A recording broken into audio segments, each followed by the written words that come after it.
Welcome everyone. Welcome to AK Academy. Today we'll learn about Bohr's atomic model. Okay, so before that, let me introduce myself. I'm Sudeep Saha and I've done my master degree from Banaras Indian University and presently I'm a research scholar at IIT Bombay. Okay, so let's start. Okay, तो bore atomic model को समझने के लिए हमें पहले ये समझना होगा कि बोर एटॉमिक मॉडल की जरूरत क्या है. ओके, तो उसके लिए हमें कुछ एक्सपेरिमेंट्स के बारे में जानना पड़ेगा. तो पहले हम जान लेते हैं कि एटॉमिक स्पेक्ट्रम क्या होता है. ओके, तो देखिए किसी भी एटॉमिक गैस या फिर एटॉमिक वेपर को अगर हम एक्साइट करें by passing an electric current through it, okay, तो वो एटम्स एक्साइट हो जाते हैं और वो कुछ एनर्जी रेडिएट कर जाते हैं. ओके, अब उस एनर्जी जो वो रेडिएट करती है उसको हम कलेक्ट करते हैं एक मशीन के थ्रू जिसको हम कहते हैं स्पेक्ट्रोमीटर. ओके, तो अब इस स्पेक्ट्रोमीटर से जब वो उस एनर्जी को अगर हम कलेक्ट करके उसको हम मतलब देखते हैं, एनालाइज करते हैं, तो हमें जो मिलता है कुछ ऐसा दिखता है. ओके, यहाँ पे हमें डिफरेंट वेवलेंथ्स के लाइट्स दिखते हैं. Okay, and this is called the spectrum of an atom. यहाँ पे मैंने जो दिखाया है, यहाँ पे ये हाइड्रोजन एटम के लिए है और ये जो सीरीज है इसको बामर सीरीज कहते हैं. I will explain what it is. Okay, तो फिलहाल आप ये जान लीजिए, अगर हम हाइड्रोजन एटम को एक्साइट करते हैं और उसकी जो एनर्जी रेडिएट करेगी उसको हम स्पेक्ट्रोमीटर के थ्रू एनालाइज करते हैं, तो हमें कुछ ऐसी चीजें देखने को मिलती है. ओके, और ये जो एक लाइन है जो डिफरेंट वेवलेंथ्स का है, इसको कहते हैं स्पेक्ट्रल लाइंस, जो अलग अलग वेवलेंथ्स का होते हैं. ओके, अब देखिए कि यहाँ पे एक फॉर्मूला लिखा है. पहले बता दूं कि ये जो फॉर्मूला है, ये फॉर्मूला सिर्फ इस एक्सपेरिमेंट का जो रिजल्ट है उसको सिद्ध करने के लिए ये फॉर्मूला बनाया गया था.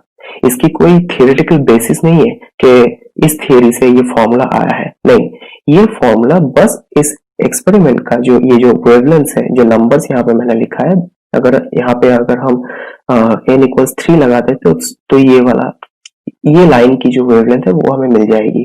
4 लगाते तो ये वेवलेंथ मिल जाएगी. तो ऐसे हम इस फॉर्मूले से ये स्पेक्ट्रम को डिस्क्राइब कर सकते. तो हम बता सकते हैं कि ये जो स्पेक्ट्रम है वो इस फॉर्मूला से हमें मिल सकता है. ओके, एंड इस टाइप के फॉर्मूला को बोला जाता है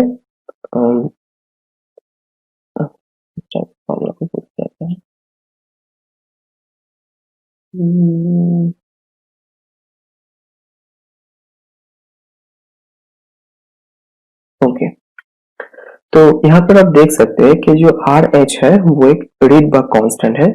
उसको रीडबर्ग कांस्टेंट कहा जाता है, which is for hydrogen atom, और इसकी जो वैल्यू आती है वो है 1.097 into 10⁷ मीटर इनवर्स. ओके, अब ये जो बामर सीरीज है इसको visible part of the spectrum है. Okay, visible part of the spectrum of hydrogen atom. अब हमें ये देखना है कि हमें ऐसा स्पेक्ट्रम मिल क्यों रहा है. ओके, और जो प्रेजेंट थियरी है, मतलब तब तक उस जमाने में जो थियरी प्रेजेंटली थी उस हिसाब से हमें ऐसा स्पेक्ट्रम क्यों नहीं मिलना चाहिए, अब हम वो समझ लेते हैं. तो उसके लिए हमें रदरफोर्ड का जो एटॉमिक मॉडल है उसको थोड़ा जानना पड़ेगा. रदरफोर्ड एटॉमिक मॉडल क्या है? बेसिकली क्या है कि जो एक पॉजिटिवली चार्ज न्यूक्लियस है उसके अराउंड जो इलेक्ट्रॉन्स है वो सर्कुलर ऑर्बिट पे रोटेट करते हैं. Okay, this is basically the simplest Rutherford model. Okay, अब देखिए, अब हमें क्लासिकल मैकेनिक्स से हमें पता है कि अगर कोई पार्टिकल एक सर्कुलर मोशन पे, सर्कुलर ऑर्बिट पे रोटेट कर रही है, ओके, तो that is an accelerated motion. Okay, ये एक्सेलरेटेड मोशन क्यों है, इसको समझने के लिए पहले आप ये देखिए कि मान लेते हैं कि इलेक्ट्रॉन की जो वेलोसिटी का जो मैग्नीट्यूड है, that magnitude is same. Okay, but this direction, ये देखिए यहाँ पे डायरेक्शन इस तरफ है लेकिन यहाँ पे डायरेक्शन इस तरफ है. तो velocity is a vector quantity. तो वेलोसिटी का जब डायरेक्शन चेंज होता है तो वेक्टर क्वांटिटी भी चेंज हो जाती है. तो acceleration is nothing but change in velocity divided by time. Okay, तो यहाँ पर आप देखिए कि ऐसे हम बता सकते हैं कि वेलोसिटी चेंज हो रही है, मैग्नीट्यूड नहीं चेंज हो रही है, लेकिन डायरेक्शन तो चेंज हो रही है ना, व्हिच मींस वेक्टर भी चेंज हो रहा है। तो change in velocity divided by time. So this is the reason why we can see that this motion is an accelerated motion. Okay, और क्लासिकल इलेक्ट्रोमैग्नेटिक थ्योरी से हम जानते हैं कि अगर कोई चार्ज पार्टिकल ऐसे कंटिन्यूअसली एक्सेलरेट करते रहे, ओके, तो वो इलेक्ट्रोमैग्नेटिक रेडिएशन एमिट करती है। ओके, तो अगर हमारा जो एजम्पशन है, अगर ये सच होता तो हमें कुछ ऐसा स्पेक्ट्रम मिलना चाहता जो कंटिन्यूअस होती। ओके, यहाँ पर देखिए कंटिन्यूअसली सारे रंग हमें दिख रहे हैं, सारे कलर्स हमें दिख रहे हैं।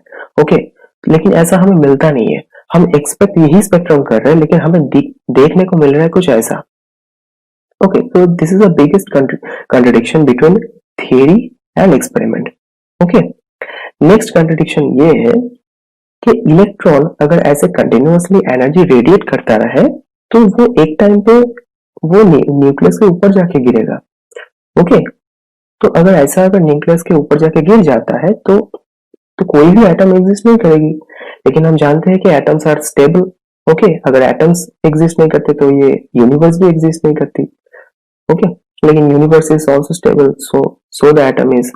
ओके, तो that's why these are contradictions with the present theory and the experiment. Okay, तो इसको रिजॉल्व करने के लिए नील्स बोर एक अपना एटॉमिक मॉडल लाया।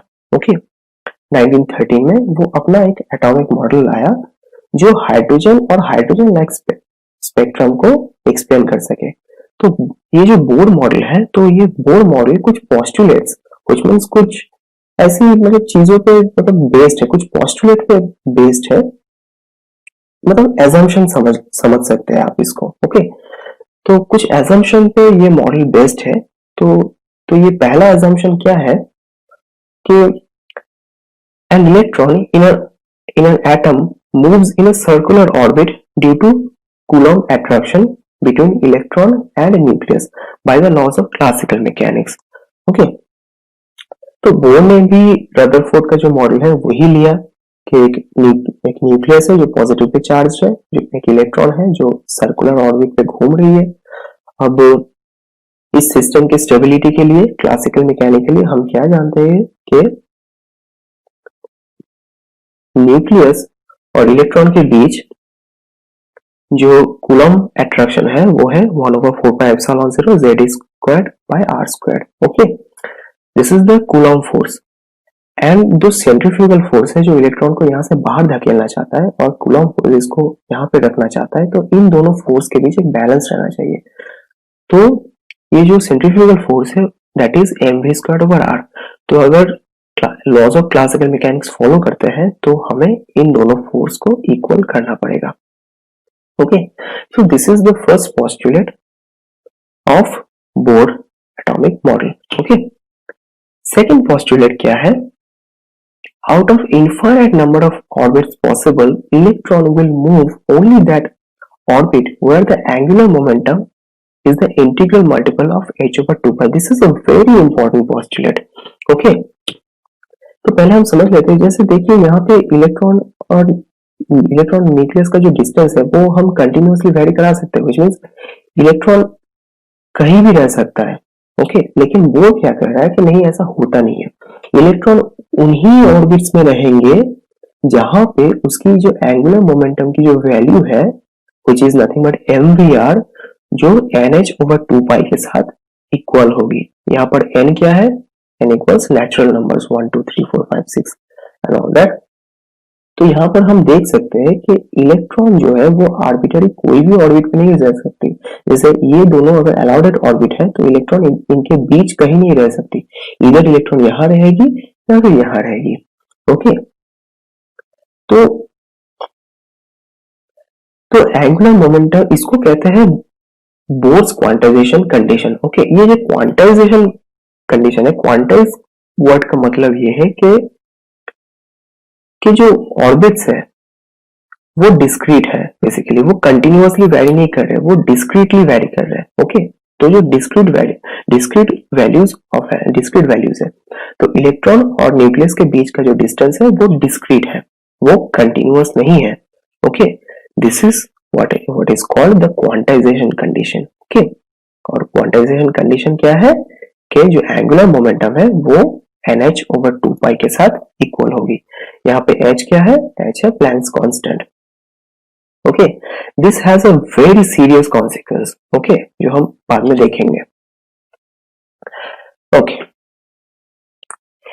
थर्ड पोस्टुलेट ये है कि in an allowed orbit electron does not radiate any electromagnetic radiation. तो देखिए, यहाँ पे एक न्यूक्लियस है जिसके अराउंड इलेक्ट्रॉन्स रोटेट कर रहे हैं। अब सपोज इलेक्ट्रॉन, ये जो थर्ड ऑर्बिट है इस पे इलेक्ट्रॉन अभी प्रेजेंटली है। ओके, तो ऐसा नहीं होगा कि स्पॉन्टेनियसली इलेक्ट्रॉन यहाँ से मतलब यहाँ से एनर्जी थोड़ा मतलब यहाँ से जंप कर दे यहाँ पे। ओके, और या फिर अगर इलेक्ट्रॉन ये लोअर ऑर्बिट पे है तो ऐसा नहीं होगा कि इलेक्ट्रॉन स्पॉन्टेनियसली यहाँ जंप कर दे।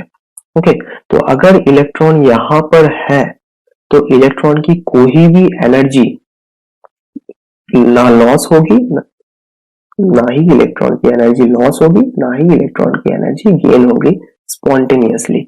ओके, तो अगर which means if an electron in an allowed orbit, the electron will not gain or lose any energy. Okay,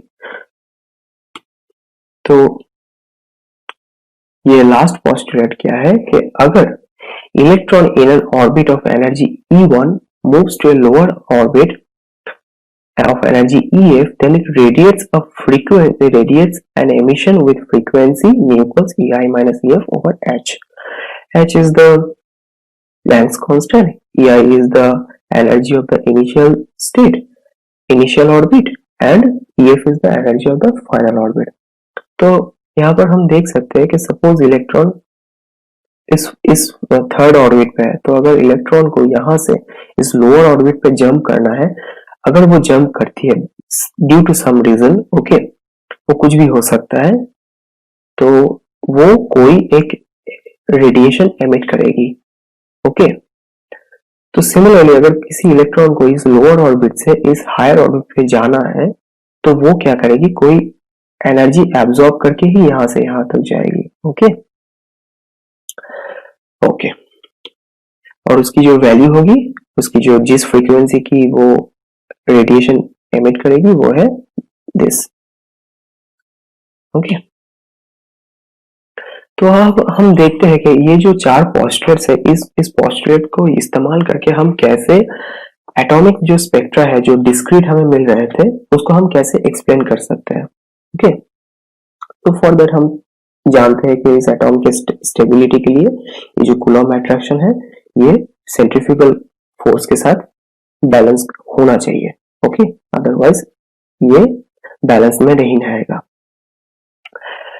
तो अब देखिए, अब हम यहाँ पे मोड क्वांटाइजेशन कंडीशन लगाएंगे। ओके, जो है L which is MVR which is angular momentum which is equal to NH/2π। तो यहाँ से हमें V की वैल्यू मिल जाती है, और V क्या है, वो जो इलेक्ट्रॉन की वेलोसिटी है, रेडियल वेलोसिटी। तो इस एक्सप्रेशन को अगर हम इक्वेशन 1 में सब्स्टिट्यूट कर देते हैं तो R की वैल्यू हमें मिल जाती है, दिस कॉम्प्लिकेटेड एक्सप्रेशन हमें मिलता है, और इस एक्सप्रेशन को अगर हम यहाँ पे सब्स्टिट्यूट कर देते हैं तो हमें V की एक्सप्रेशन मिल जाती है। यहाँ पे आप नोटिस कीजिए कि जो R है वो डिस्क्रीट है। ओके, तो जो पोस्टुलेट हमने बताया था कि जो इलेक्ट्रॉन्स है वो एक पर्टिकुलर ऑर्बिट पे रहेंगे, कोई भी आर्बिट्रेरी ऑर्बिट पे नहीं रह सकते, और वो ऑर्बिट्स कैसे डिसाइड होंगे, जहां पे ये कंडीशन सेटिस्फाई होगी, और उस ऑर्बिट की जो रेडियस होगी वो यहाँ से इस एक्सप्रेशन से हम निकाल सकते हैं। ओके, और उसी ऑर्बिट पे जो वेलोसिटी है उस वेलोसिटी को हम इस एक्सप्रेशन से निकाल सकते हैं। ओके, यहाँ पर आप देखिए कि जो रेडियस है वो n के स्क्वायर के साथ डिपेंड कर रही है, 1/m के साथ वेरी करता है, और z के 1/z के साथ वेरी करता है। आपको ये इतना कॉम्प्लिकेटेड एक्सप्रेशन याद रखने की जरूरत नहीं है, बस आप ये याद रखिए कि n के साथ कैसे वेरी करता है, m के साथ वेरी करता है, कैसे वेरी करता है, z के साथ कैसे वेरी करता है। ओके, सिमिलरली इसको भी आप वैसे याद रखिए। ओके, यहाँ पे एक चीज नोटिस कीजिए, यहाँ पे कोई m डिपेंडेंस नहीं है, विच मीन्स इलेक्ट्रॉन की मास की कोई डिपेंडेंसी यहाँ पर है नहीं। ओके, ये सिर्फ atomic number and principal quantum number, जो भी आप इसको कहते हैं प्रिंसिपल क्वांटम नंबर। तो ये प्रिंसिपल क्वांटम नंबर के ऊपर डिपेंड करता है। अब देखिए हाइड्रोजन के लिए इसकी वैल्यूज हम जान लेते हैं। तो हाइड्रोजन एटम के लिए हमें Z इक्वल्स 1 लगाना पड़ेगा। यहाँ पे अगर Z इक्वल्स 1 सब्स्टिट्यूट कर देते हैं और बाकी जो अगर n इक्वल्स 1 सब्स्टिट्यूट कर देते हैं और बाकी जो एक्सप्रेशन है, ओके, तो उसकी सारी वैल्यूज अगर हम पुट कर दे तो हमें मिल जाता है 0.53 एंगस्ट्रॉम। ओके, तो सिमिलरली अगर हम यहाँ पे Z इक्वल्स 1 लगा देते हैं और n इक्वल्स 1 सब्स्टिट्यूट कर देते हैं तो हमें V1 की वैल्यू मिल जाती है C/137। Okay, for C is the speed of light. Okay, तो हम इलेक्ट्रॉन सपोज एक पर्टिकुलर ऑर्बिट पे है जिसकी रेडियस है r, तो वहां पे इलेक्ट्रॉन के ऊपर जो फोर्स अप्लाई हो रहा है वो है -1/4πε0 z²/r²। Coulomb force.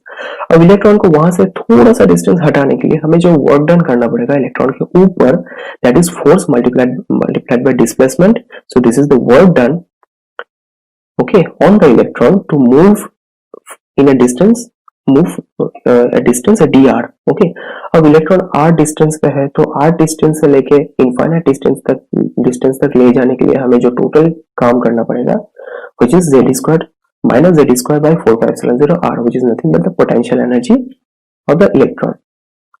अब सिमिलरली काइनेटिक एनर्जी हम निकाल लेते हैं which is nothing but half mv²। अब v की वैल्यू जो है वो हम ये वाला जो एक्सप्रेशन है अगर हम ये सब्स्टिट्यूट कर देते हैं तो हमें ये एक्सप्रेशन मिल जाता है z²/8πε0r। ओके, तो total energy is nothing but potential energy plus kinetic energy. Okay, so total energy का जो एक्सप्रेशन है दैट इज z²/8πε0r। ओके, अब r की जो वैल्यू है, ये जो वैल्यू है अगर हम इस पे सब्स्टिट्यूट कर देते हैं तो ये देखिए r, ये En की जो मतलब एनर्जी है उसकी हमें एक एक्सप्रेशन मिल जाती है। इसको हम थोड़ा सिंप्लीफाई कर सकते हैं, r इंफिनिटी, ये एक इसको रीडबर्ग कांस्टेंट कहा जाता है, जिसके बारे में हम डिटेल में थोड़ा पढ़ेंगे। तो इसका एक्सप्रेशन है m e⁴/8ε0²h³c। ओके, तो ये एक्सप्रेशन थोड़ा सिंप्लीफाई हो जाता है।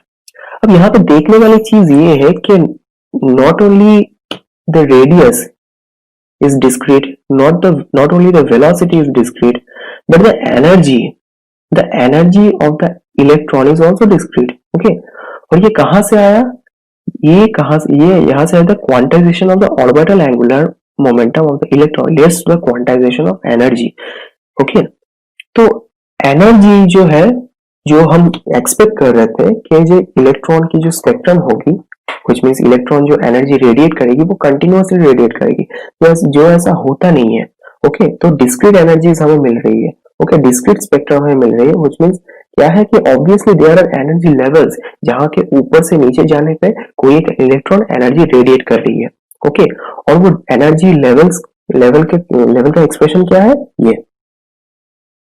ओके, तो यहाँ पर हमने दिखाया कि एनर्जी हाइड्रोजन एटम के लिए एनर्जी लेवल्स क्या है। तो हाइड्रोजन एटम के लिए सिमिलरली हमें Z इक्वल्स 1 लगाना पड़ेगा क्योंकि हाइड्रोजन एटम की एटॉमिक नंबर 1 है। तो अगर हम n इक्वल्स 1 यहाँ पे सब्स्टिट्यूट कर देते हैं तो हमें मिल जाता है -1316 इलेक्ट्रॉन वोल्ट। ओके, तो यहाँ पे हम अगर n इक्वल्स 2 लगा देते हैं तो हमें मिल जाता है -3.39 electron volt. Okay, n equals 3 पे -1.51 electron volt and so on. Okay, तो यहाँ पर हम आप देख सकते हो कि अगर सपोज कोई इलेक्ट्रॉन n इक्वल्स 2 से n इक्वल्स 1 पे अगर जंप करती है तो वो कोई एक पर्टिकुलर फ्रीक्वेंसी का ही फोटोन वो एमिट करेगी। ओके, तो और देखिए ये सारे जो एनर्जी लेवल्स है यहाँ इनके बीच कोई एनर्जी लेवल एग्जिस्ट नहीं करती। Okay, which means this energy levels are discrete. Okay, so that's why the spectrum, okay, the spectrum is also decreased. तो यहाँ पर हम क्वालिटेटिवली हम लोग ये इसको समझ सकते हैं कि क्यों हमें एनर्जी जो स्पेक्ट्रम है वो डिस्क्रीट मिल रहा था। ओके, क्योंकि कंटिन्यूअसली इलेक्ट्रॉन की एनर्जी नहीं है, यहाँ से यहाँ पे जंप करेगी तभी एक पर्टिकुलर कलर की हमें फोटोन मिलेगी। ओके, तो अलग अलग लेवल्स पे जंप करने के लिए ये अलग अलग डिफरेंट लाइंस हमें मिल रही थी स्पेक्ट्रम पे। ओके, तो क्या हम कोई एक्सप्रेशन ऐसा निकाल सकते हैं इस फॉर्मूले से या और बोर मॉडल यूज करके, जिससे हमें ये अगर किसी भी लेवल पे किसी भी लेवल तक अगर हम इलेक्ट्रॉन जंप करता है कि तो कौन से वेवलेंथ की लाइट हमें मिलेगी। ओके, तो लेट्स फाइंड आउट। तो हमने देखा था कि जो En है वो इस एक्सप्रेशन से हमें मिल सकता है, और बोर की जो फोर्थ पोस्टुलेट है उससे हम ये जानते हैं कि अगर इलेक्ट्रॉन की एनर्जी E1 है, अगर वो फाइनल एनर्जी EF पे जाती है तो जो फ्रीक्वेंसी होगी वो है EI minus EF over H। अब सिंपली EI एंड EF की जगह हम ये सब्स्टिट्यूट कर देते हैं तो हमें ये एक्सप्रेशन मिल जाता है। अब न्यू इज द फ्रीक्वेंसी, अब frequency is nothing but C over lambda, तो यहाँ पे C है यहाँ पे C है, वो कैंसिल आउट हो जाता है, तो 1 over lambda is nothing but this expression. Okay, अब देखिए आर इंफिनिटी की वैल्यू ये है, और हाइड्रोजन एटम के लिए अगर Z इक्वल्स 1 लगा देते हैं, ओके, तो हमें RH जो है वो रिडबर्ग कांस्टेंट हाइड्रोजन एटम के लिए मिल जाता है।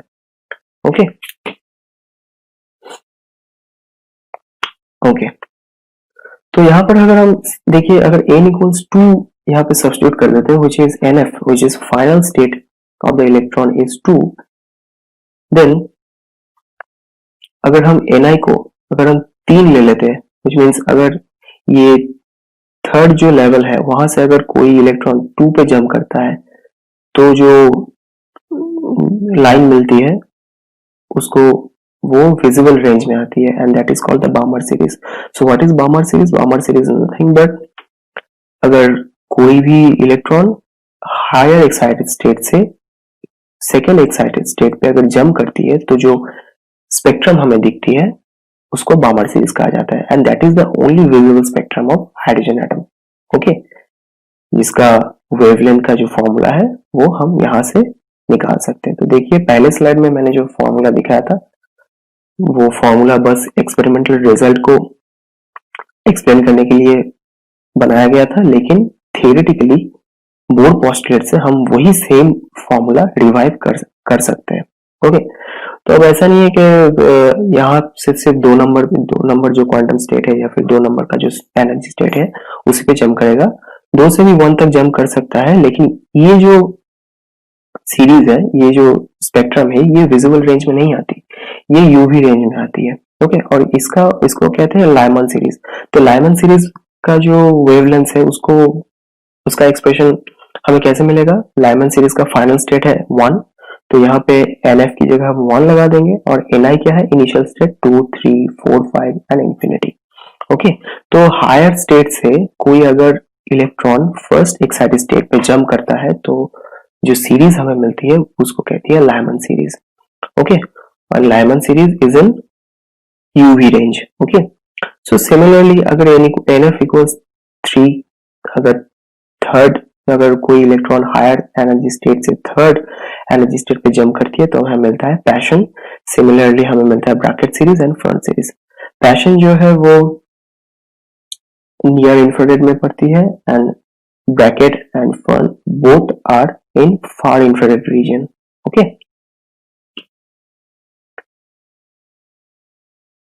ओके, तो यहां तक हमने देखा कि कैसे हम बोर पोस्टुलेट को इस्तेमाल करके बोर मॉडल जो है, जो कुछ पोस्टुलेट के ऊपर है, and the bore quantization condition, उसको इस्तेमाल करके कैसे हमें इलेक्ट्रॉन एटम के अंदर जो इलेक्ट्रॉन की जो एनर्जी लेवल्स है वो हमें मिल रही थी। Okay, and those are nothing but discrete energy levels. Okay, लेकिन ये सब कैलकुलेशन में हमने एक चीज एज्यूम की है, वो है कि न्यूक्लियस का जो मास है which is infinite। ओके, लेकिन ऐसा होता नहीं है। Okay, nucleus has a finite mass. आप हाइड्रोजन एटम को ही ले लीजिए। Okay, hydrogen atom is composed of nothing but a proton and an electron. Okay, a proton is 1836 times heavier than an electron.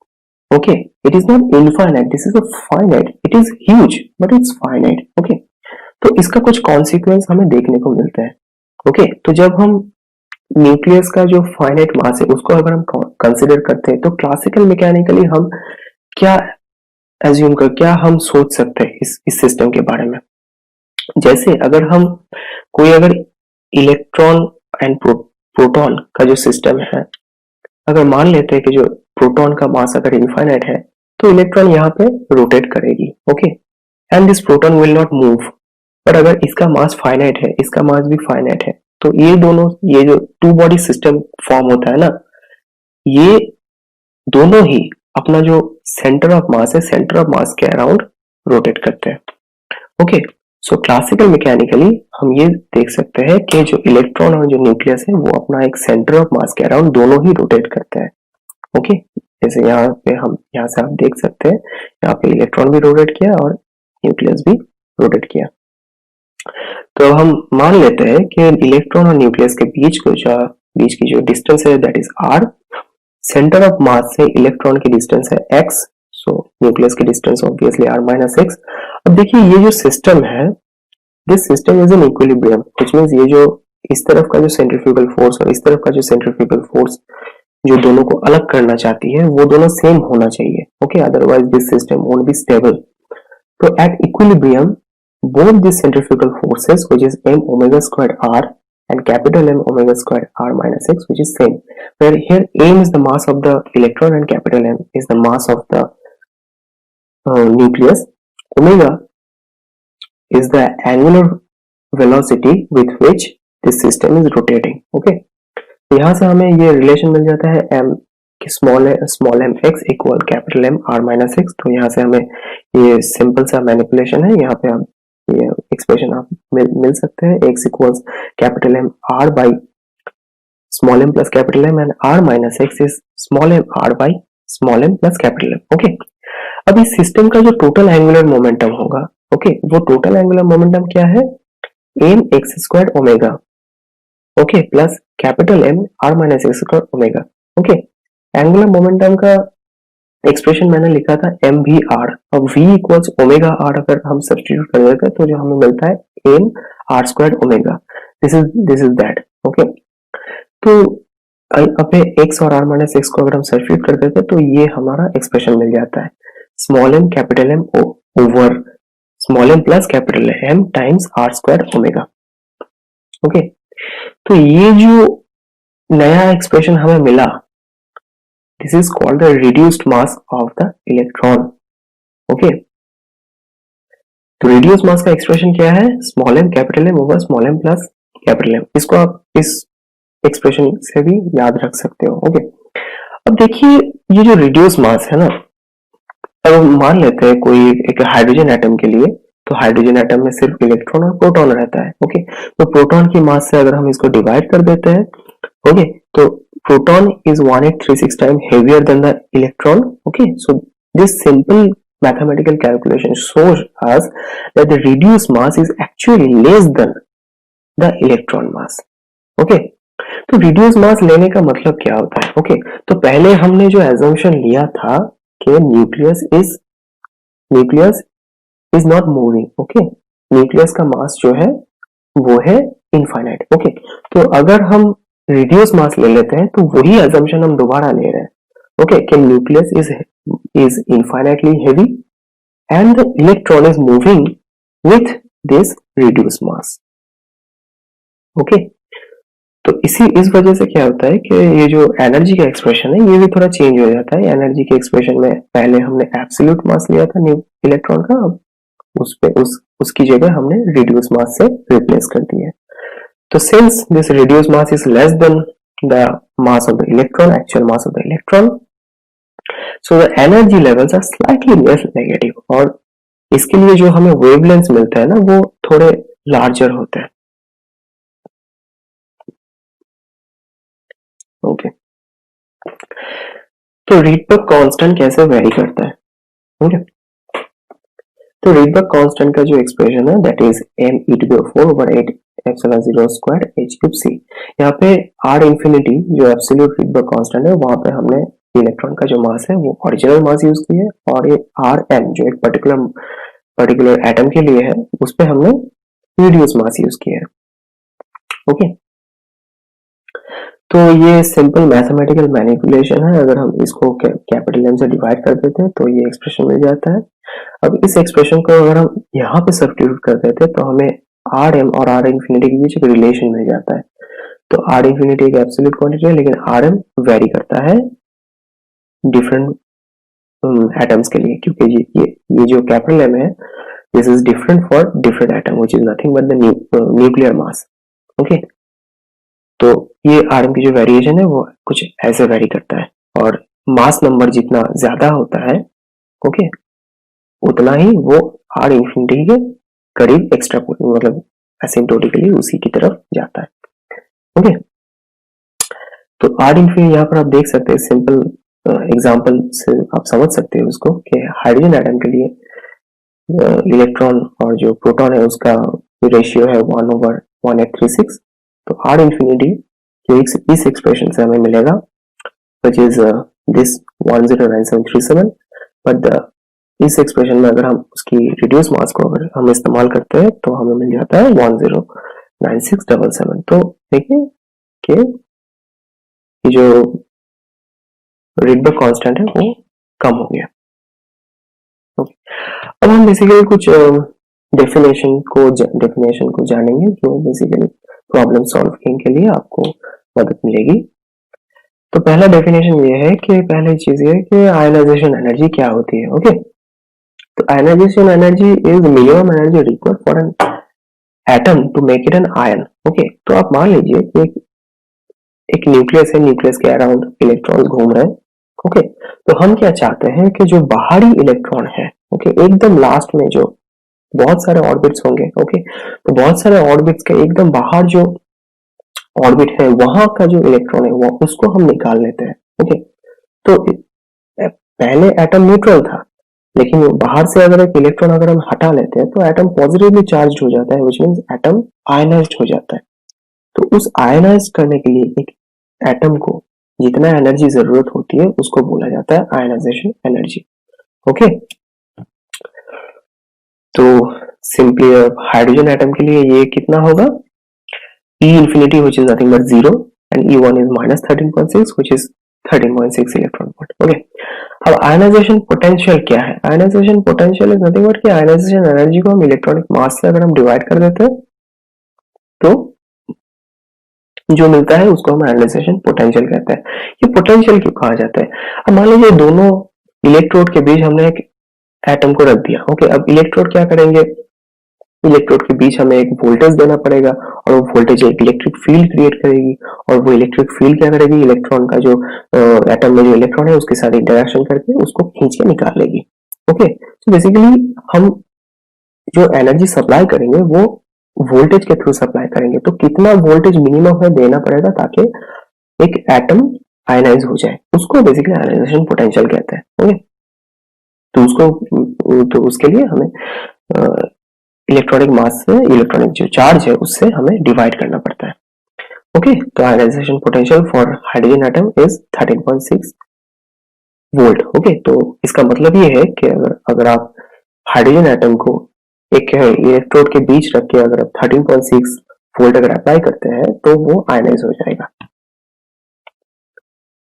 Second definition is binding energy. Okay, minimum energy required to remove an electron from an atom. Okay, अब देखिए ionization potential जो था वो बाहरी electron के लिए था, एकदम बाहर जो एकदम लास्ट का जो ऑर्बिट है उस पे जो इलेक्ट्रॉन बैठा है उसको निकालने के लिए था।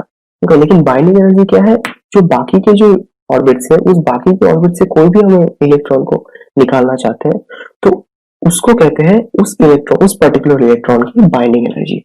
ओके, अब ये बाइंडिंग एनर्जी जो है तो obviously this binding energy will be equal to the energy of an electron in that orbit. Okay, so this binding energy is nothing but for an hydrogen atom which is 13.6 electron volt.